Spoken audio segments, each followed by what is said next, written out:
I'm DIANE MACEDO. Thanks for streaming with us. A source tells ABC News the White House is set to ban Russian oil imports in response to Vladimir Putin's invasion of Ukraine. President Biden is set to speak at any moment. We will bring that to you live when it happens. Meanwhile, new urgent efforts are underway to rescue civilians from the fighting in Ukraine. New images show evacuations in some major cities throughout the country today.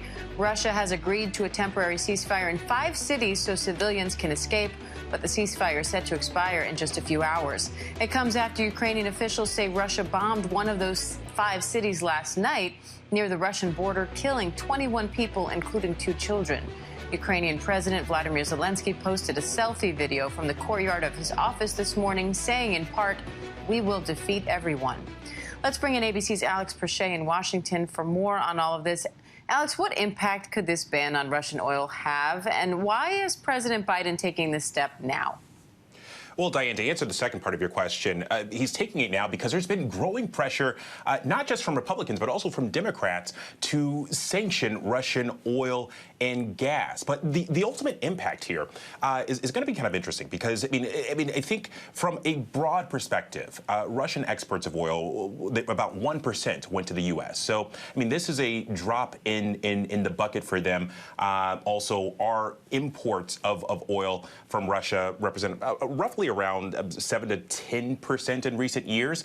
And so, listen, here in the States, we're going to see a rise in gas prices. We've already been talking about the headlines of gas prices rising across the country. This is going to exacerbate that situation.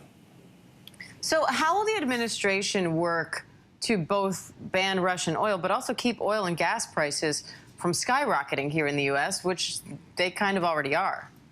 Well, you've heard from Press Secretary Jen Psaki yesterday talking about how they're basically ramping up conversations with the Saudis and also Venezuela.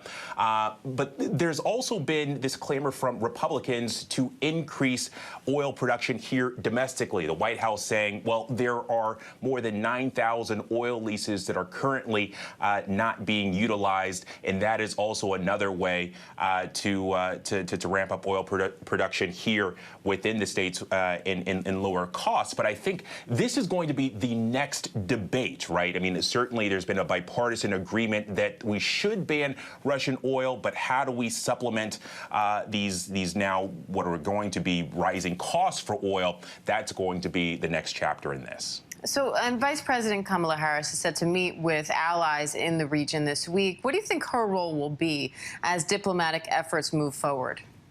Well, I think it's going to be one of reassurance. And so we have the vice president meeting with leaders in Poland and also Romania later on this week. It's going to be reassuring this Western alliance that we are committed as partners and allies, and really kind of continues on a tour that she's had already on the heels of meetings within Germany.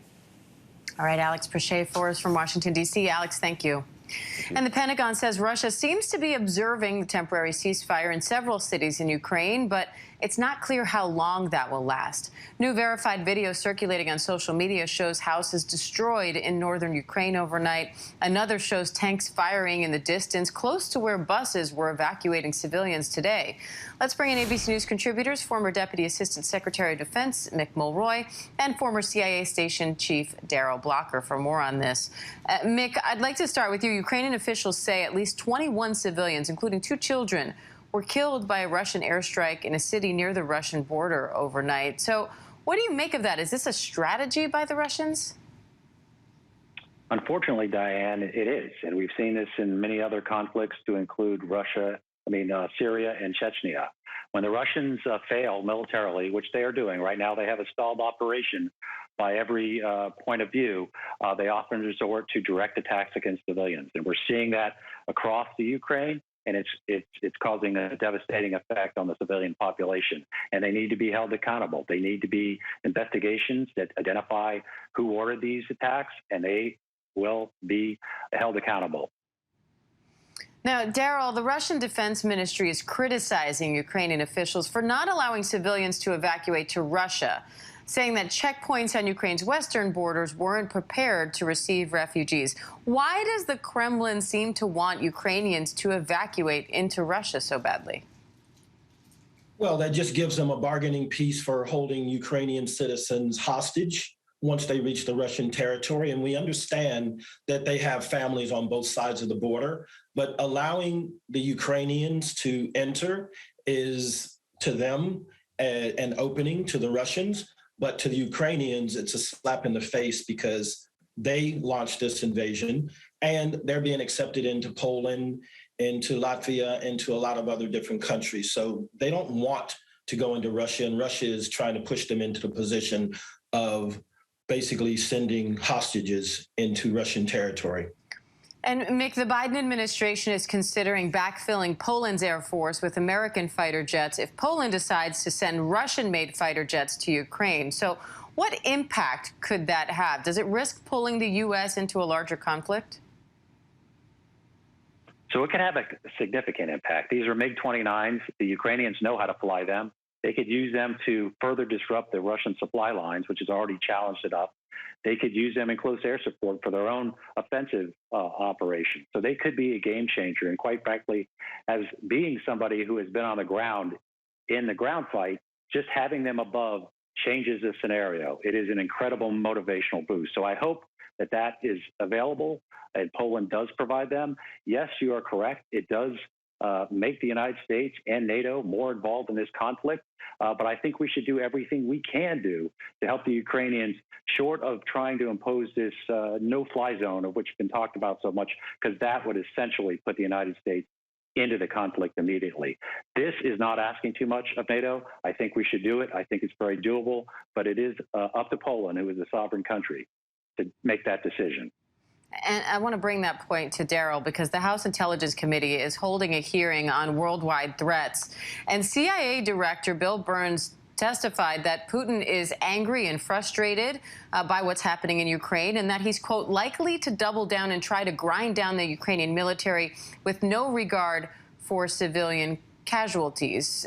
They also talk about a larger threat to other countries. So what do you think in terms of how we navigate all of these different moving pieces? Well, I'm confident that the intelligence assessments over many years has shown exactly what Putin's intentions are. I'm confident that the analysts from the DIA, from CIA, and from their counterparts in NATO are pouring through what exactly Putin and his inner circle have said about expansion. They have no regard for life. You have essentially 3 of the top 5 inner circle of Putin are all intelligence officers with minimal military experience, including the defense minister. So they are overreacting, but they're doing it in a very calculating way. So this national assessment is something that's done, annually, and Putin is operating out of his comfort zone. He is used to driving the narrative, and now he's having to respond. And I'm sure he is very frustrated, and possibly there'll be some people being fired in the near term if things don't change. And Mick, the director of national intelligence testified that Russia's invasion has gone according to expectations, except, and this is a big except, for Ukraine's resistance, which has deprived Russia of the quick military victory that it expected, and it allowed U.S. and NATO to now provide meaningful aid to Ukraine. How significant is that? So it's an intangible in combat, that absolute will to fight, which can't be calculated prior to the fight. It can only be shown in combat. And I think that's why you saw so many military analysts thinking that this was going to go much quicker and that Russia would be able to take key terrain earlier than they have. And right now, they've completely stalled. Part of it is because the Russian military is not as confident as we thought. But to your point of your question, Diane, the Ukrainian people, the army and the actual civilians that are fighting have really shown a tenacity that people did not expect. And that is something that Putin didn't calculate and something he's having to take into his decisions going forward now. All right, Mick Mulroy, Daryl Blocker, we appreciate it. Thank you. And civilians in Ukraine are desperate to flee the violence, with hundreds killed and hundreds more injured. Nearly 2 million refugees have now crossed the border, almost half of them children. Phil Lipoff is in Lublin, Poland now. He joins me live, and Poland, of course, has received more than half of these refugees. So, Phil, I know this morning you were at a reception center at the border where refugees get matched up with where they're going to stay, at least for the interim. So what was that like? Well, at first, Diane, we went to the Durhusk border, checked that out, and then this reception center is just about 5 minutes away. And what we saw is what you're looking at right now. These are volunteers who are setting up tents with everything from clothing to any kind of toiletries that you would need, toys for the children, diapers for the moms.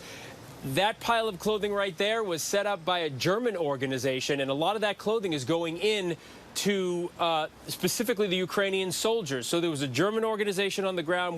We heard people speaking French. There was a bus from Denmark that had come here to shuttle people around. And what's happening is, in that orange tent you just saw, they're matching people up. So if you're a family of 4, you wait until someone says, I have room for a family of 4, and then you go with them. And it's incredibly efficient right now. It really is.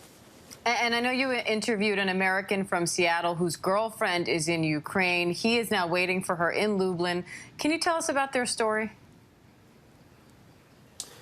Yeah, we met him here in Lublin. His name's Keith Kreiser, and he had a T-shirt on. This is what caught our attention. That was half an American flag, half a Ukrainian flag. We obviously started talking to him, and he says he has a girlfriend who's in Kyiv, and he's been talking to her sporadically because sometimes the cell goes out. But she wanted to stay in country as long as she could, and he's kept saying to her, you got to get out. It's getting worse. It's getting worse. He took a month off of work in Seattle and just flew here to say, I'm on the other side of the border. When you get here, I will help you. I'll help your family. We asked him to speak directly to her. I know you don't want to leave what you've grown up with and the house that your father has built behind, but things can be rebuilt and life can't be. And as we talked, you know, I think it's going to just get worse. I know you try to be optimistic and think it'll all be over, but seeing the news and seeing the political implications here, I really don't think that's going to happen. And it's time to leave. That's the message he's been trying to send to her. He doesn't know when she's going to leave. She's got a son there. He wants them both to come out. He said, I'm going to stay here in Lublin as long as it takes for you to come out so I can be here when you do. Diane? Wow. Phil Lipoff in Lublin, Poland. Phil, thank you. Hi, everyone. George Stephanopoulos here. Thanks for checking out the ABC News YouTube channel. If you'd like to get more videos, show highlights, and watch live event coverage, click on the right over here to subscribe to our channel. And don't forget to download the ABC News app for breaking news alerts. Thanks for watching.